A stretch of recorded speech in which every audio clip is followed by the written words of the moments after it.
The protester interrupted the US Secretary of State while he was delivering a foreign policy speech, saying a ceasefire deal was close. The demonstrator accused him of being a liar and a war criminal. All can live in peace. Is that hard to achieve?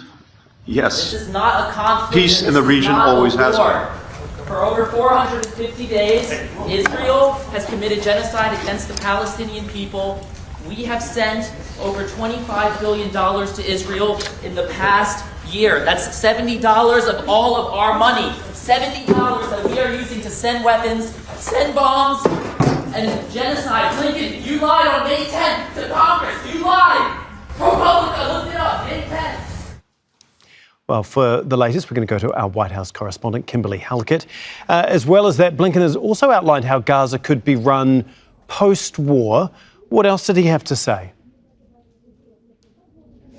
Yeah, the Secretary of State, Antony Blinken, having a bit of a tough time with his speech there at the Atlantic Council, being interrupted repeatedly by protesters, heckled a number of times, being called the Secretary of Genocide and Bloody Blinken as he tried to get through that speech, saying in the last hour that the plan is, if that ceasefire agreement is implemented, that it would be a pause of 6 weeks where allow the Israeli forces to withdraw. And then it would be up to the Israelis and Palestinians to decide what that relationship in terms of moving forward would look like. And you're right. He says that it would be a security arrangement that could look like an interim relationship made up of partner nations and vetted Palestinian personnel. He also says that the Palestinian Authority would invite those international partners to establish and run an interim administration with responsibilities of Palestinians running key civil sectors.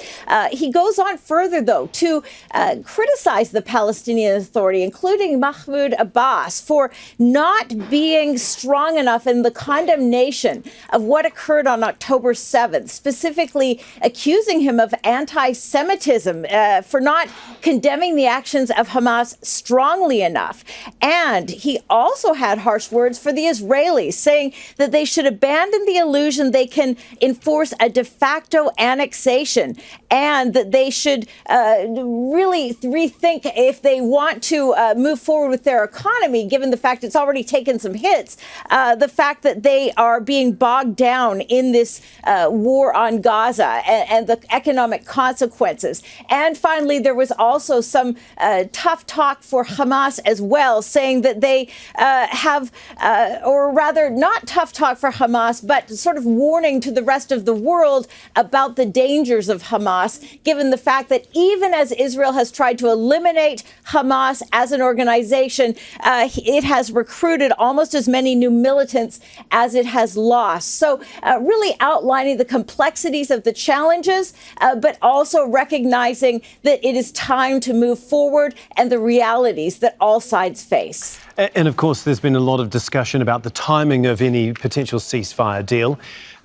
Obviously, Trump wants it to happen on his watch. No doubt Biden wants to take credit for getting it done and happening before Trump is inaugurated on the 20th of January. Do we have any idea of what is happening behind the scenes in regards to all of this?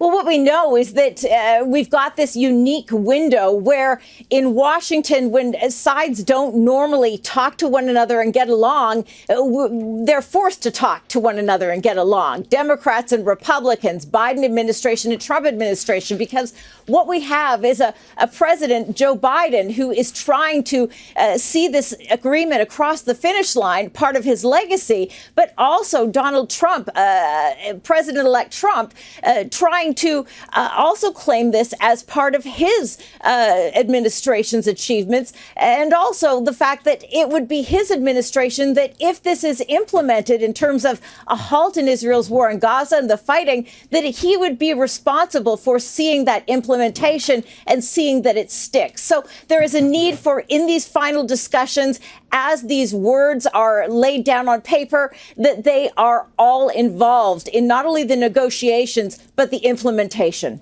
OK, will be fascinating to see how this all plays out. That is our White House correspondent, Kimberly Halkett, for us there. Make sure to subscribe to our channel to get the latest news from Al Jazeera.